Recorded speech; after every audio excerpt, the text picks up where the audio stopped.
So on the topic of the failures of technology, it's become apparent to us that during the university's migration of our email system into Google, our public lists, which we send out notifications about these talks to our community colleagues, have not ported correctly. So many people are no longer getting the WPD emails who aren't a physics major.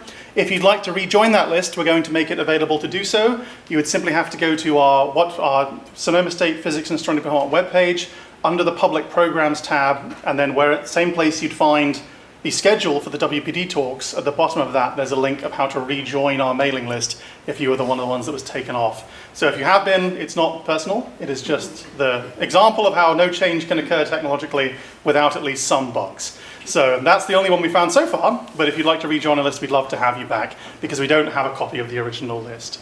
The introduction today is not going to be by myself, but from our new faculty member, James, who gave the presentation last week, as this speaker is one of his invitees. So I'll let you begin the introduction. All right, thanks very much, Tom. So I'm pleased to introduce Professor Emeritus Carolus Boekema from San Jose State University. And I'll let him explain the topic of his talk, but you should know where he's come from. He was born in the Netherlands, and after high school, apparently he worked for a period of time at Phillips Research Lab, where his boss, finding him too smart, fired him. At that point, he became a poor PhD student at the University of Groningen, and he graduated there with his PhD in 1977. He spent a postdoctoral stint at the University of Zurich, and then in 1980 crossed the Atlantic to become a guest scientist at Los Alamos National Laboratory. 3 years later, he moved to Texas Tech University in Lubbock, where he became an assistant professor. Then in 1986, San Jose State University, where he was elevated to associate professor, and he's been there ever since at least his becoming emeritus in 2017. Somewhere along the way, he mentored me for one summer, back around 2003 or so. That's how I began work on high temperature superconductivity, and he guided me toward a career in condensed matter physics. So both he and California State University profoundly influenced my professional career. Carl Boekema has been a guest scientist at the University of Montpellier, SETI, Carl Sagan Institute in Mountain View, California, as well as a scientist at Los Alamos. He has supervised 136 students over his career, and he's had 111 refereed publications so far. Let's see if we can add one more based on the subtopic of this talk. So let's all welcome Professor Boekema.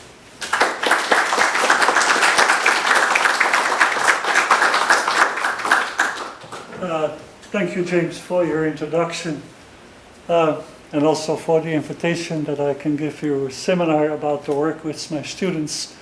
And I am an eternal physics student, so do I get extra credit by signing this piece of paper? Okay, I would like to talk to you about search for earthquake-like precursor. Maybe you remember that in November '89 there was a big earthquake here, the Loma Prieta. Also after that event, the school was closed for 1 week, like you had last week. So wildfires and earthquakes are terrible events. We don't like to witness them, but we have to prevent them. So that's one of the basic reasons why I do this study with my students. And it was initiated actually by Freund. He is a member of NASA Ames and also a professor, an adjunct professor at San Jose State.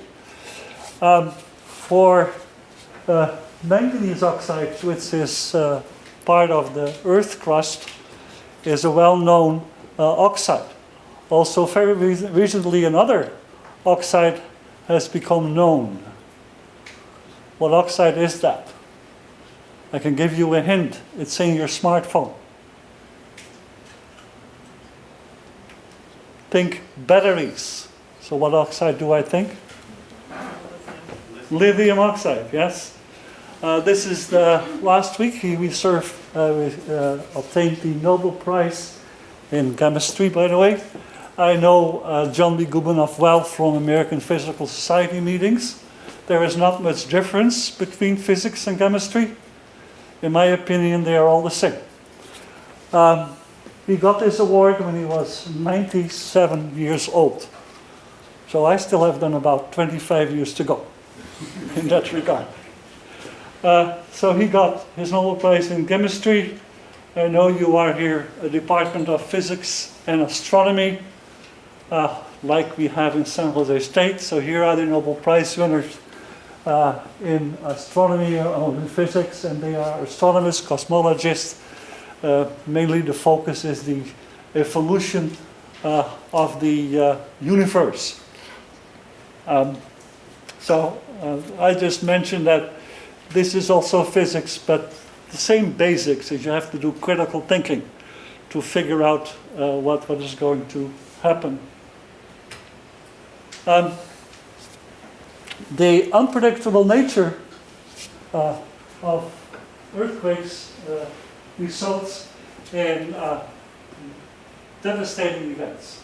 So when in November '87, I was only 7 years in the United States, the way you see the wall of the School of Science, or the School of Science building move 10 centimeters, it's pretty scary. Prior, and then we talk about weeks to a quake, there are changes and signals throughout the earth crust as discovered macroscopically by Freund from NASA Ames. So many of these signals imply electric currents in the earth crust, and that result then from building stresses. And that happens at depth in the order of 10 to 20 kilometers. Magnesium oxide is an occurring mineral within this crust, and that means if we instead of stress we apply higher temperatures, we could see maybe a similar signal, and that we do then by means of transverse muon-spin rotation. The positive muon has a positive charge, bonds namely to negative oxygen, and oxygen in standard is oxygen minus. But Friedman and Freund predicted that a small percentage, less than 1%, is to be in the oxygen 1- state. And oxygen 1- state corresponds to a positive hole. I have a question for you. What is the charge of a positive hole?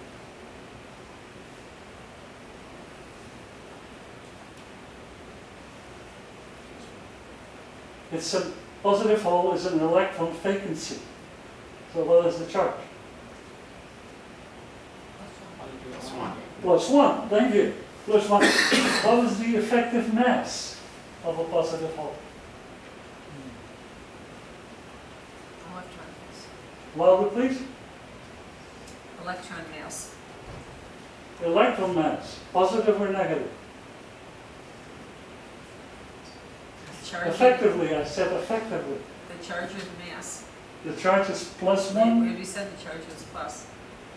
+1, and then the effective mass of a positive hole is -1.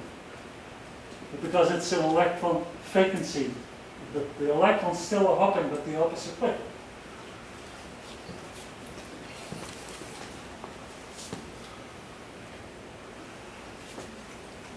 So what we do, we apply, as I said, Muon-Spin rotation, but we apply also a new method which is called MaxEnt Entropy. I will go in somewhat detail about that. And we need to also use a single crystal with very pure, because we don't want to have effects of impurities, because we are trying to look for an effect which is only 1%. Here I would like to talk only about this statement here, that at present earthquake detection can also be predicted only 1 or 2 seconds before the earthquake. That method has been developed at Stanford University, and I think at the moment in California there are about 100 stations who can predict earthquakes within 1 or 2 seconds. So what can you do? If you get on your smartphone, you get a message there will be an earthquake within 1 or 2 seconds. What do? go under the sturdy door, or if this is an optics table, then go under the optics table. That's the only thing you can do within 1 or 2 seconds. My dog, my small dog, does a better job. When he sits on my lap and I'm working, and if he starts really moving strangely, then I know that within about half a minute there will be an earthquake. Also, when he is lying and sleeping, and then if suddenly he stands up and walks away, then I see him, and I know that there is a 3.5, I can look it up, that there is an earthquake. So my little dog does a better job than those workstations here in California. It's cost a lot of money. So Friedemann Freund says we can do it if with those electric signals we can have these predictions weeks before the earthquake. What can you do within weeks? Yeah, move away from California. Move away from the faults. You can do a lot with that. So now let's talk a little bit about muon-spin rotation. We are using the positive muon, which is made in particle accelerators like in Los Alamos or in Vancouver or at SIM at Zurich in Switzerland or in Grenoble or in Harwell in England, near Oxford, where there are particle accelerators where they make pions, and from pions you get muons. They are a magnetic spin probe using a magnetic resonance technique similar to the Musbauer effect, if some of you are familiar with that, or similar also to nuclear magnetic resonance. The positive muon is unique in the fact that it does interstitially. The Musbauer effect and the nuclear magnetic resonance, you are measuring magnetism at the nuclei. Here it is within the lattice interstitially. Also, presently, muons are hitting your head about 1,000 per second. These positive muons and negative muons are made about 2 kilometers high, 2 miles high. And you can do measurements like that too. And actually, in Zurich, undergraduate students made a setup that they could prove that there were positive muons hitting your head about 1,000 muons per second there. The MUSR experiments record a muon decay event, which starts that when you have an incoming muon, which starts a clock, and then the decay, when it happens, a positron comes out, a positive electron, and that stops the clock. So what you are measuring is actually an exponential decay. How do we measure the magnetic field?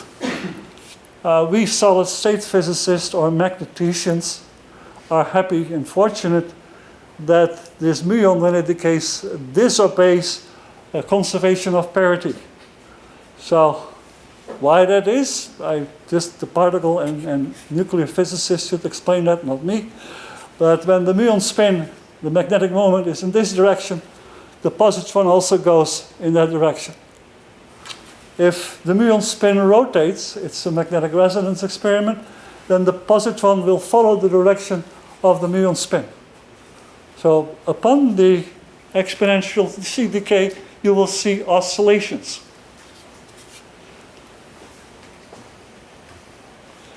So here the muons as a magnetic probe. This is the muon decay. The positive muon decays within about 2.2 microseconds into a positive electron and then 2 neutrinos. The incoming muon has an energy in the order of 80 to 100 million electron volt, and the exiting positive electron goes out with an energy of 35 million electron volts. Hearing those large energies, don't you think that the positive muon will destroy the lattice and that you cannot do any solid-state physics experiment? So what happens? You have a positive muon coming in with an energy of, let's say, 100 million electron volts. What happens when it meets the first oxygen, if we do an oxide? It'll annihilate with one of the electrons in the oxygen. No, even with the ions, will just kick away. Or annihilate, you said? Yeah. Yeah, okay. And then, so the positive muon loses energy, let's say to 50 million electron volt. What happens then? Keeps colliding. It's colliding again and damages the host. Huh? So then it goes down to thermal energies. But then it can start measuring. And that process happens within 10 to the minus 13 seconds. So then it will be away from its own damage. The damage is maybe less than 1% or so. And then it can move around and do its probing in the lattice. And that it does for 2.2 microseconds. The microsecond is 10 to the minus 6 seconds. Huh? In normal oxides, we have found that the positive muon binds with the oxygen 2 minus. And any science undergraduate, chemistry or physics undergrad, you have a positive charge, oxygen 2 minus is negative, thank you. And it bonds at a distance of 1 angstrom. Are you familiar with that distance of 1 angstrom in another very well-known oxide? You are drinking it every day. Water, H2O, there the distance between the proton and the oxygen is also 1 angstrom. And the hope, now, I think more the expectation. Hope is more a religious statement. The expectation was that we could distinguish between the oxygen 2 minus and the oxygen 1 minus, and then the bonds should be different. Here is a setup which we used in Los Alamos. We have here the muon beam coming in. I will show you that later. And then here is a relatively big sample. Normally it's much smaller in relation to the positron counters. So when it hits the muon counter, then the clock starts. Let me do the animation here.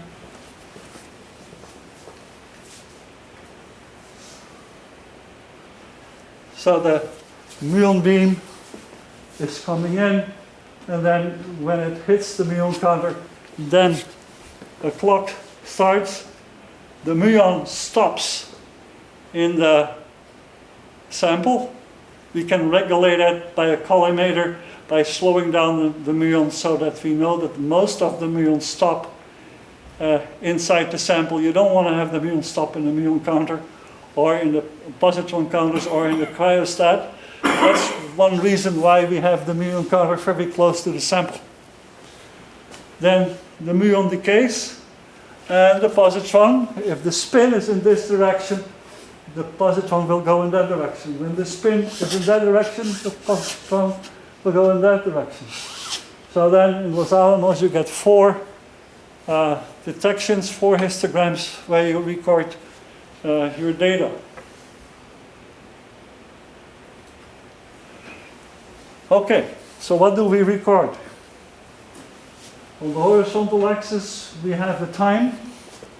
On the vertical axis we have the muon decay events. That is, a muon decay event is a positive muon comes in, the clock starts, and then when the positron comes out at that time, the event is being recorded at that time. So what you have is normal radioactivity, and the decay time of a muon is 2.2 microseconds. So then superimposed, if we have applied a magnetic field, and again when you have a magnetic field, the positive muon is under the influence of that magnetic field and will rotate. Then also the outcoming positrons will have a different distribution. So that means you will get a wiggle and have you a new magnetic field here, for instance. At that time, the muon spin is directly towards, let's say, the front positive counter. So then you have a maximum.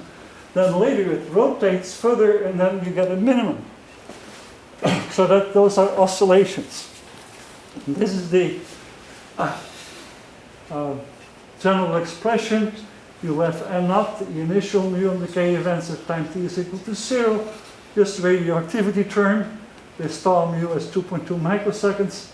And because the muon disobey that parity law, conservation of parity law, you have here the muon-spin polarization, which gives us information about the magnetic field.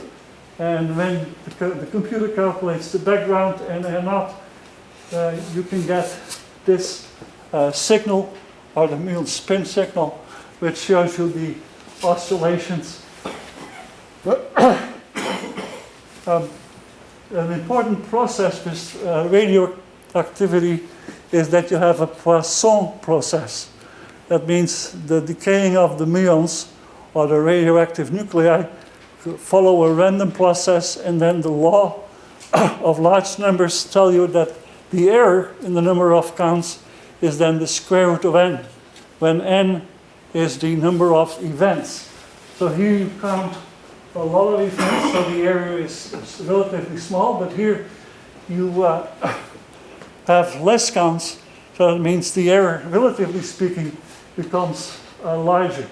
That gives us the reason why we should filter the data to just reduce the Poisson noise. And you can do it with a Gaussian or filter it with an exponential, and the filter time is in the order of 1 microsecond. What can you do with this data when there is one unique, when you say, for instance, measure copper, and you have a field of 1 kilorostat? You get a nice strong signal, and you can do curve fitting. You get the amplitude, you get a frequency, and you get also the phase, of course. That's then no problem. Some people also do Fourier transformation. That gives you truncation effects because you're working with a finite time window. That means you also introduce sync wiggles. Those are ghosts, which appears to be a peak, but is not. And then also, when you do the transformation, then it will transform also the noise. This is a clear signal, but when you have overlapping signals, then you should write the muon-spin as a sum over all kinds of cosine. Yes? Yes, Dr. Boekema, if we could go back to the previous slide, I'd like to just make sure I'm current with you, which is, you've described both the particle shower of muons that we have. You've talked about the lattice in the ground where I see the breadcrumbs of how you're going to tell us we're going to look at the magnetic fields in the but this is the one of the muon channels where you have artificial muons coming in. This is not the ones which are come from the... So that's what I wanted to ask. What is the origin of the muons here? I mean, are you taking us through a general experiment in how to measure the in situ magnetic field at some other location from the muons? No, not at some. You always measure the magnetic field at the muon site. But the source of the muon, not at the sample site.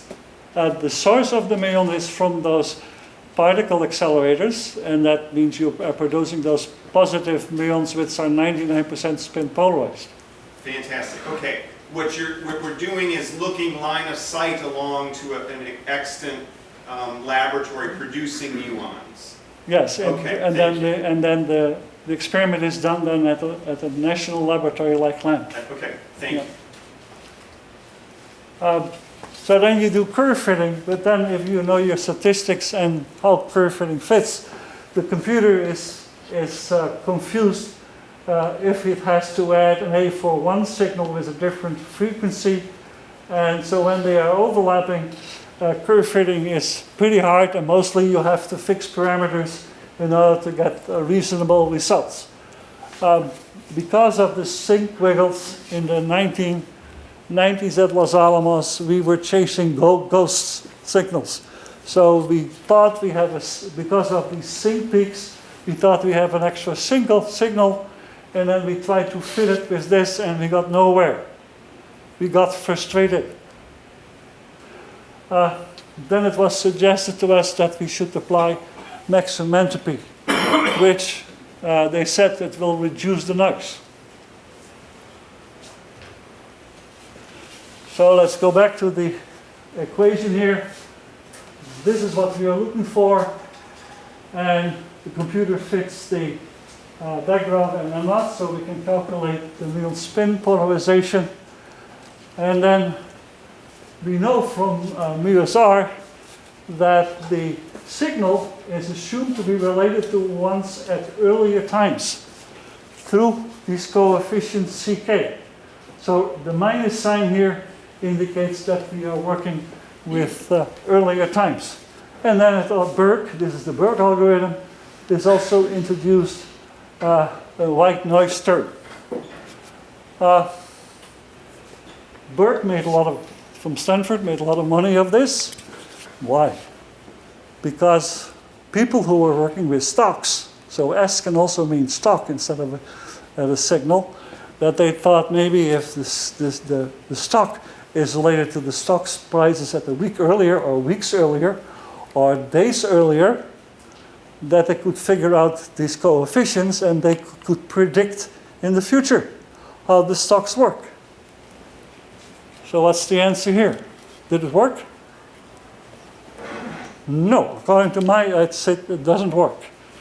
My colleague, Mike Brown, he is a wealthy, has a PhD in computer science, but then he got bored by his IBM work, so he came back to physics and did graduate studies and ended up with a master's degree in physics at San Jose State. He says it gives you some success, but if you do it, you will lose still some money. Now then, in my eyes, it's still, you lose money, you shouldn't do it. Now he has a good job at Slack, being in a control room, and he has fun. So instead of having a boss at IBM, yes? So if I remember correctly, the 2.2 microsecond, that's the lifetime in a muon Yes. frame. Does relativistic relativity play any role? No, the relativity doesn't play no. So when the muon beam comes in at time t is equal to 0, a lot of muons are going to decay immediately. Then it follows a radioactive exponential decay. So the average lifetime is then 2.2 microseconds. So there are a lot of muons at earlier times and not too many muon decay events at later times.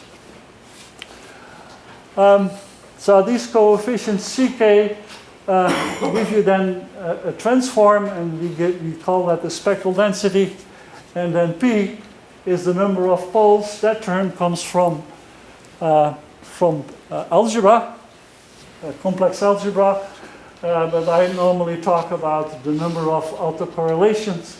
Coefficient is the correlation between the signal at earlier times and the signal at time which you want to describe.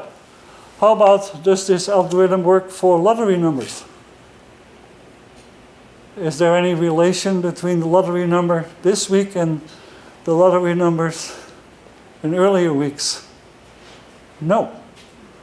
But there could be if they fail to make a complete perfect lottery machine, and then so you have a little bit of a slight bias, so that means you maybe, if they don't know it yet, those people who are generating these lotteries, then you have a chance for $1 million.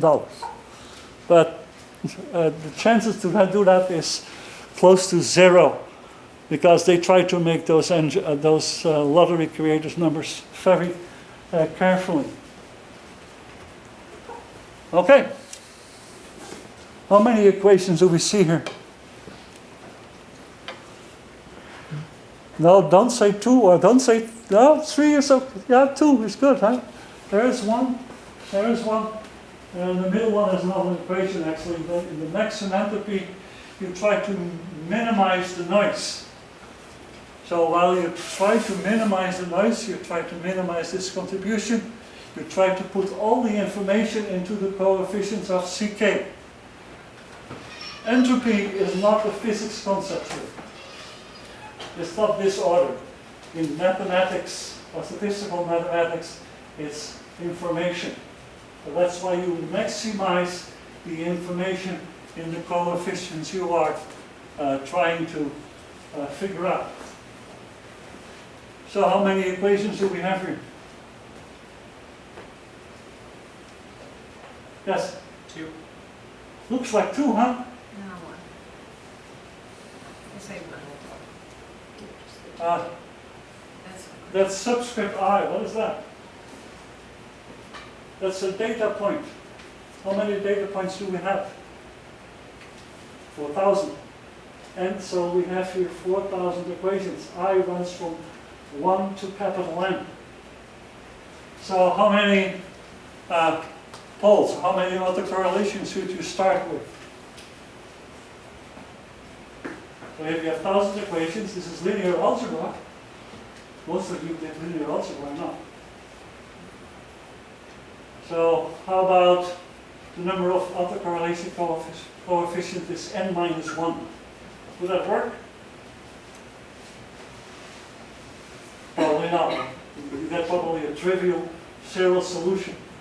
At least you should go, when I was studying this, I thought P should be in the order of n over 2. Then you get a reasonable solution. However, in numerical recipes where they give you the code, they say the number of autocorrelation coefficients should be less than 20. Otherwise you get spurious extra signals and so on and so forth.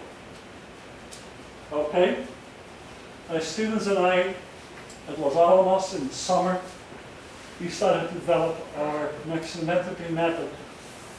And Punjabi, he wrote the code and started with a very strong signal and did a Fourier transformation. What did she see? A nice peak. Of course, also sync wiggles. They have a strong signal, you get extra peaks with it. And what did her? She used 5 coefficients because she was at that time very obedient and she started out with 5. What did she see? With her code. Like the Fourier transformation, also a big peak? Yes, no, I don't know, we don't want to know.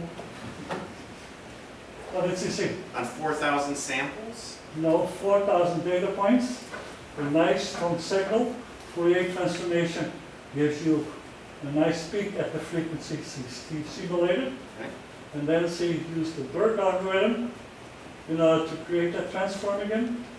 So now using the Berg algorithm, and she used 5 coefficients. P is 5. So what did she see? You should know, James. She saw nothing. So what did she do? She went to 10. What did she see? Nothing. So she came to me with the results. Okay, that's okay, fine, fine.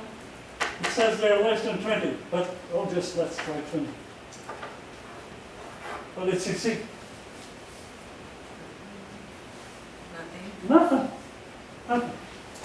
So what did I say to her? Me and my experience, trusting the literature, what did I say to her? Try more coefficients. No, go back to your coding and you made a mistake. That's what I said. And luckily for me and for our group, she was stubborn. She went to 100 coefficients, skipping 50. I would have advised her, if I would have been stubborn like her, I would have said go to 50 and then 100 and then 200 and 500. What scale is that? Logarithmic scale. So let's see when they made it to 100. And what did she see? Peak. So then she showed it to me and I said, well, I'm sorry. I am handicapped by my experience.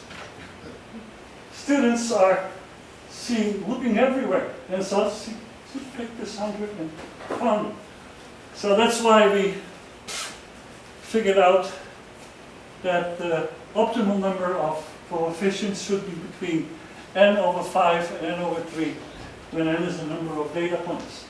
That was also published in the same years, the 1990s, by Professor Wu in nuclear magnetoresonance. He came up with the same optimal number of poles. Do you think that numerical recipes changed their statement that you should have less than 20? No, it's still there. Even though you give them the information. Okay, let's summarize here our maximum entropy applied. We have already discussed it, the signal, which is ST, which contains the information with regard to the magnetic field.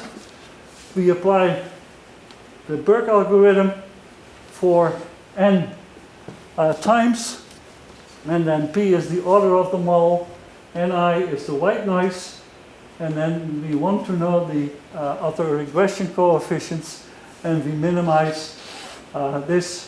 So we try to minimize the noise here to put most of the information in the coefficients, which you get then. Here are the coefficients Ck in order to get the so-called power spectral density. And when you take the square root, then you have a good estimate for the mu-SR field distribution. And again, the best number of coefficients is between n over 5 and n over 3, and that is confirmed with NMR and mu-SR. How does the computer know that there is this signal? Let's assume that you have a weak signal. And you do Fourier transformation and you see not much. And whereas the maximum entropy can find that weak signal. Or in NMR, same thing. They also study broad and weak signals. This Fourier transformation, no lock, curve fitting, no lock, but then the maximum entropy gives you the good result, expected result. Why is that? What is the basic reason? This will be on your quiz tomorrow. Because it's a true statement that in magnetic resonance that there is a relation between the signal at time I and the signal at earlier times. No matter if you have overlapping frequencies, that's always a true statement. So that's why Burke algorithm works. Not for stocks, not for lottery numbers, but when you have this relation. Also, I need to talk to you about how does the positive muon behave in oxides. The muon is positive charge, and in oxide materials it bonds with the oxygen 2 minus in below 200 Kelvin. With regard to the cuprate superconductors, cuprate means you're also dealing with an oxide. The MOUN-SPIN rotation expert said, okay, at room temperature, this superconductor acts like a metal. They knew that in the metal, the positive muon goes to high symmetrical sites. So in the first publications, they tried to explain their data in terms that they put the muon at such high symmetrical sites. Boy, were they wrong. San Jose State undergraduate students easily showed that the muon is going to bond with the oxygen. They could calculate the magnetic dipole fields, compare it with the magnetic fields measured by the muon, and they got a 1-to-1 correspondence. So at higher temperatures, then the muon is free to move through the oxide material, and in between, the muon hops between the muon-oxygen bonding sites. Of course, it's important to know where the muon prefers to stop or where it bonds, and also probes them. So, as I said earlier, the muon stops near an oxygen 2 minus, and it is about 1 angstrom away from the oxygen ions. Professor Freund predicted that there is 1% oxygen 1 minus. How will the muon bond with an oxygen 1 minus? let's make it simpler for you. In semiconductors, select silicon. I live in Silicon Valley. And I also at Los Alamos, I did USR in silicon. You have a positive muon coming into the silicon crystal. Silicon is a semiconductor, so it has electrons. What happens when a positive muon and a negative electron meet each other? Will they be happy?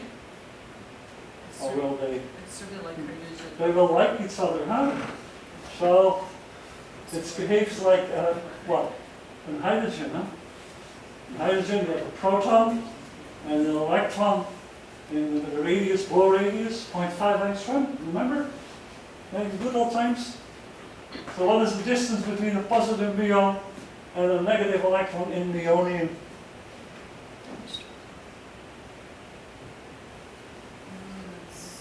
This is a question I asked to my beloved Physics 51 E&M students. Does it depend on the mass? Because the mass of a muon is about 1/10 of the mass of a proton. It does not depend, it is just Coulomb's law, huh? The distance is the same, Bohr radius 0.5 angstrom. That is with regard when you have a positive muon and a negative electron. Now you have a negative oxygen 1 minus. You have a positive hole, It should like a positive hole or an electron vacancy. So could it have a bond? Could be similar to hydrogen. But also, if that electron is hopping and the vacancy is going the other way in the description, and also the positive muon is maybe going to hop with it. Who knows? I don't know. I have no idea yet how the muon bonds. That is too much detail in the chemistry, and I'm a physicist. So there's a minor in chemistry, by the way. So again, we use a very pure 3N single crystal. Why single crystal? Then you have a nice structure, huh? So if you have a powder, that means the random orientations of your unit cells will also influence your... And so you want to minimize the impurities, so that means you have to have a very pure crystal. When you apply a field of 100 Ørsted, you know the gyromagnetic ratio, and you could calculate the expected frequency. That's 1.36 megahertz, and that's the one from muons coming near the oxygen 2 minus.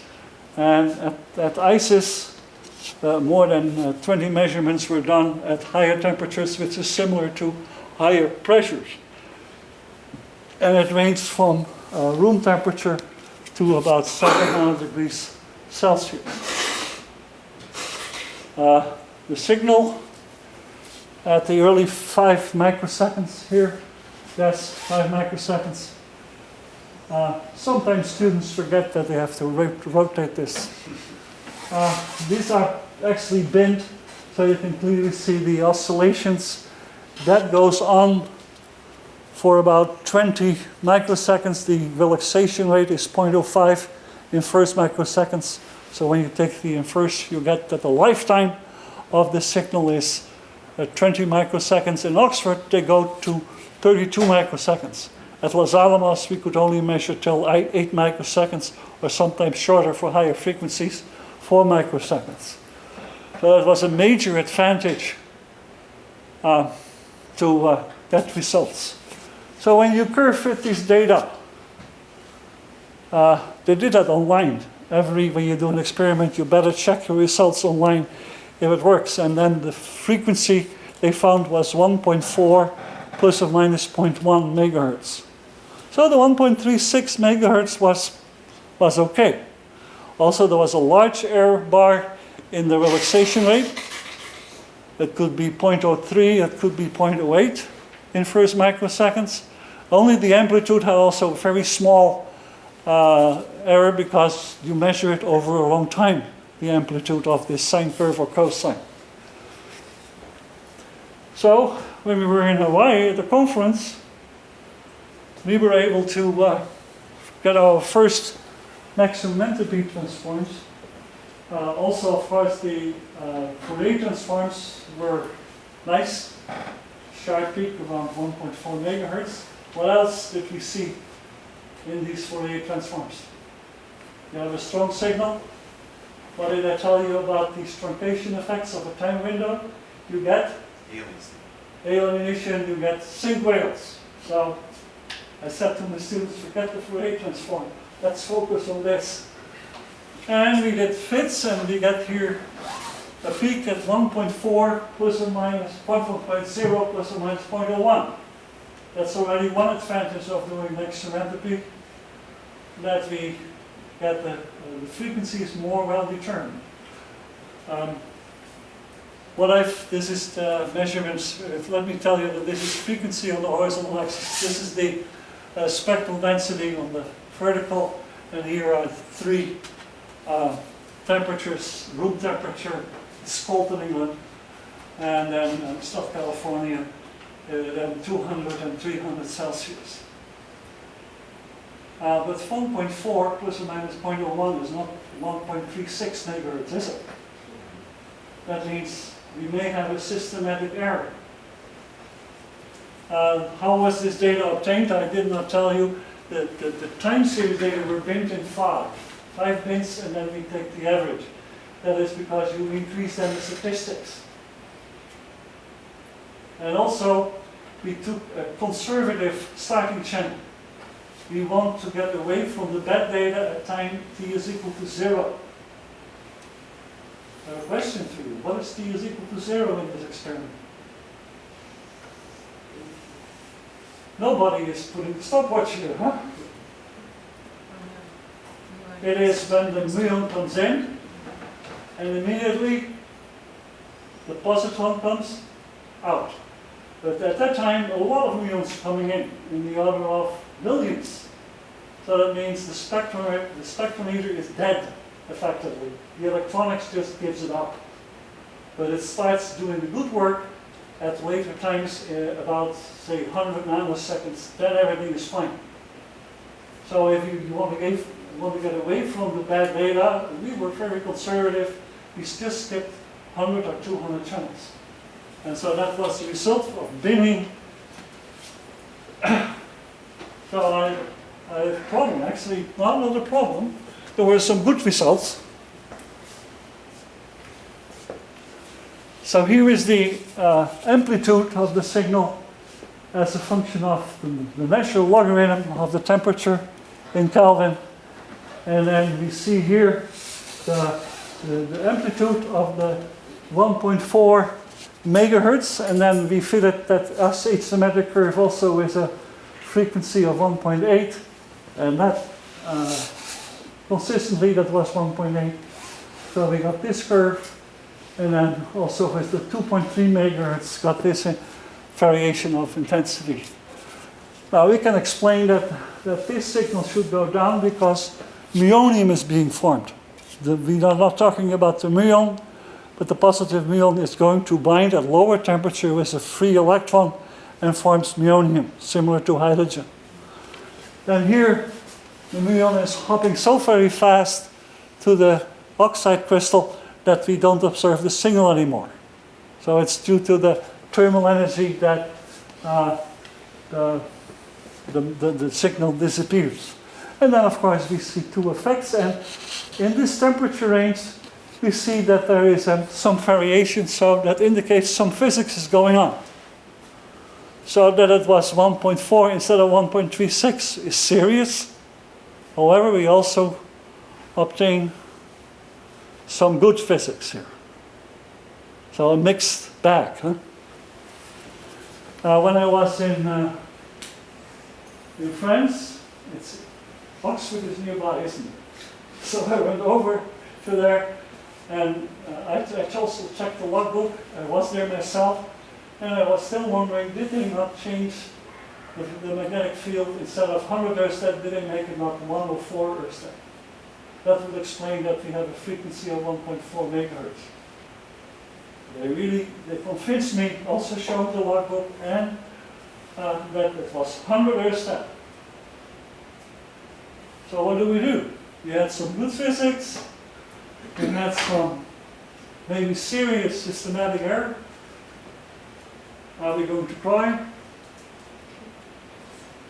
This reminds me of the story that the neutrinos 2 or 3 years ago.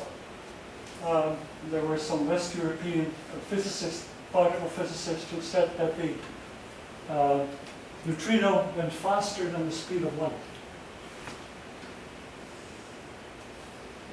So our physics department and astronomy department was very excited. So they organized a panel discussion.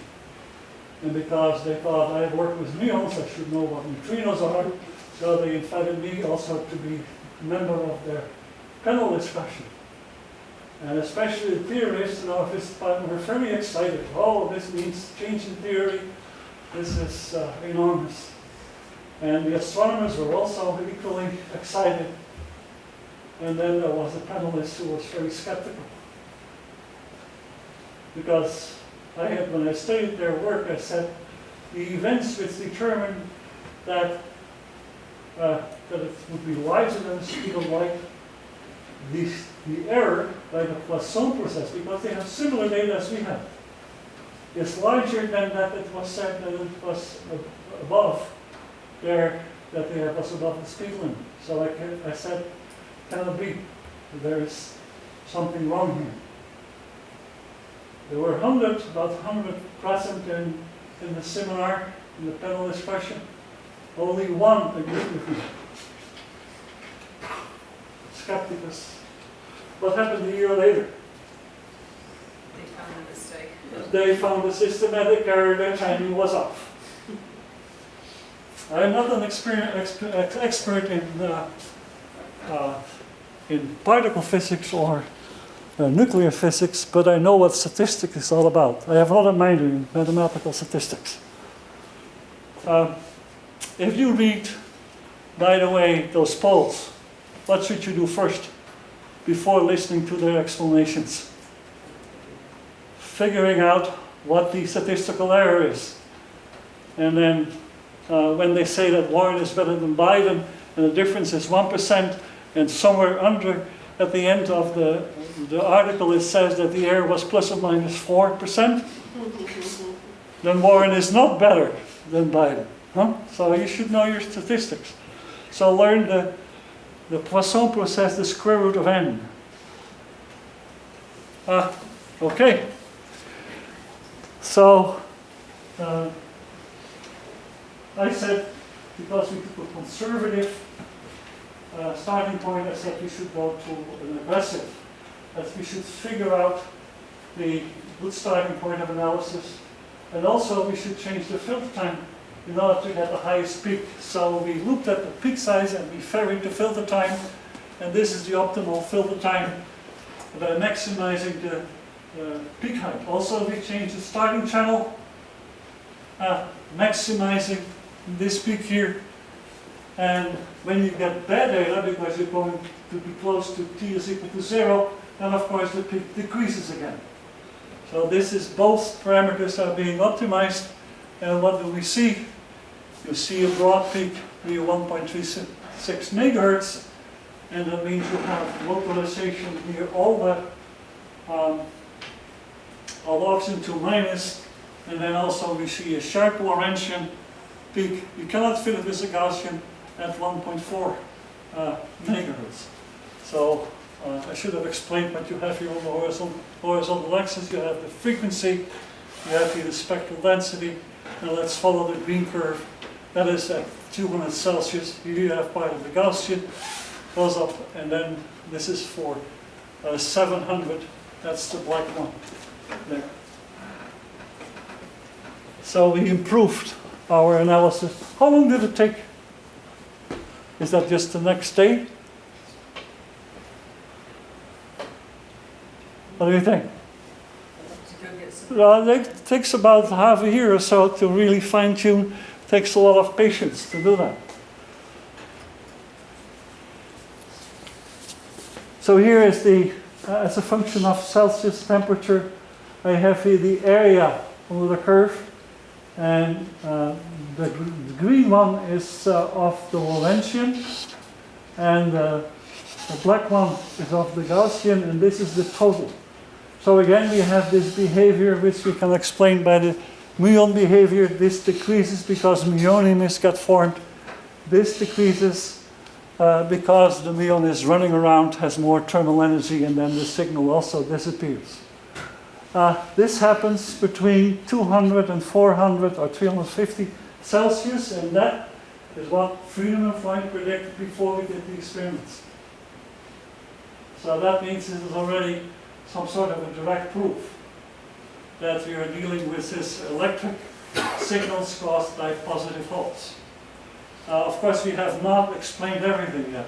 So that showing this graph tells us a lot about that his theoretical statement is correct, that one deals with positive holes which occur when you increase the temperature or when you apply pressure.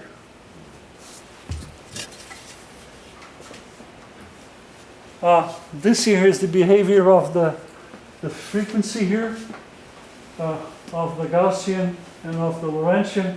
I try to do a linear regression, give it a sum slope, but I think those frequencies are constant, like that the speed of light as a function of here is also constant.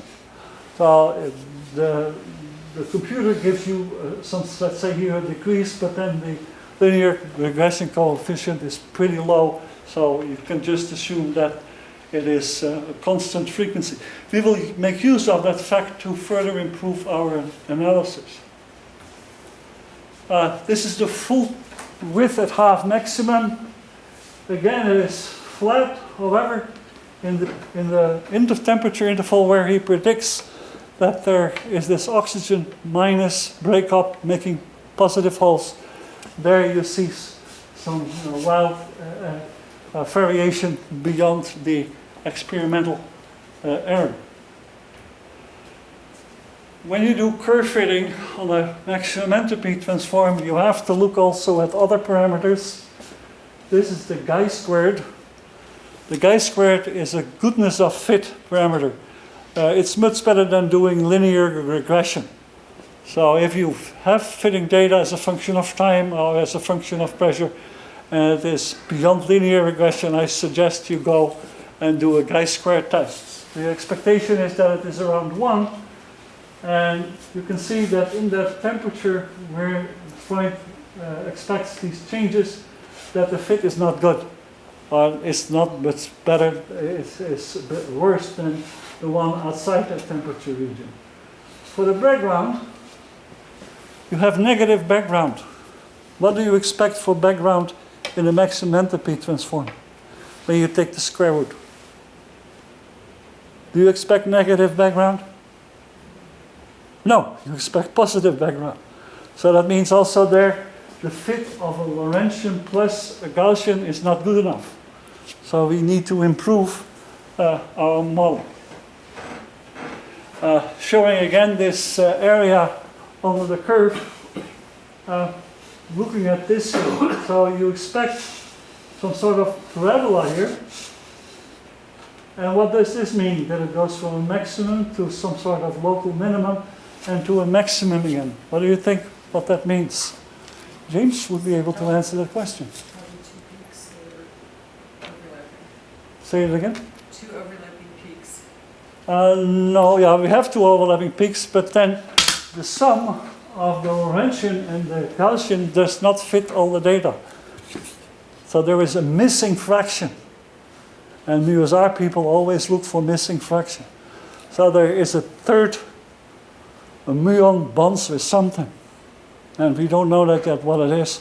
Or it's in between state between the muon with an oxygen 1 minus or something like that. So we need to fit the data again with fixed frequencies and also probably look especially in this region. And I think Mina, a new student of mine, undergraduate student, materials engineer students by the way, that she will have a year long job to figure this one out. Why don't I do it myself? What is the reason why I'm a slave driver? Yeah, they learn a lot, even with simple simulations. And so they can do, if they become an author on an abstract, then they have more chances to do a better job. So, conclusion. I see Tom is already warning me. So, the maximum entropy analysis have shown that there are two peaks, 1.36 and 1.4. And in my opinion, the 1.4 is a long-living signal and appears to be an effect of those positive holes.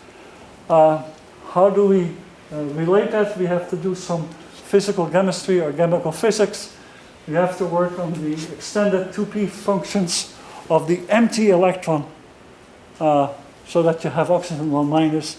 And if that's done, I need to have help of physical chemistry people in order to figure this one out. Then we can finish our probably physical view level. So again, I think we have identified the positive holes compared to the oxygen 2 minus signals. There is the sharp Lorentzian peak, which is different. And when we started this project, I told Freund and Freund, you predict me that it is a 1% effect. And I already, when I saw that, I gave up a little bit of hope. But we still did it, and we are very glad that we found it. Here's the reference list. This is Janice Wong, one of my first students who worked on this project. She's a chemistry student. Rudy Schwartz also worked on this project. He's a physics major. And this is Ashley Love, who is an electrical engineer. So they are all physics minors. And why do they do this? Why do they work on physics? To get just extra credit, like you will get when you to get a, yes? Well, it's meaningful, right? They get a better job if they put this on their resume, because that's a poster at our College of Science, I think. But also they are authors of abstracts, and they write papers to me. James is one who is being first author on a paper. And by the editor, it was selected to be on the virtual journal of magnetism or something. So that means something for the student, the undergraduate or graduate. Thank you very much.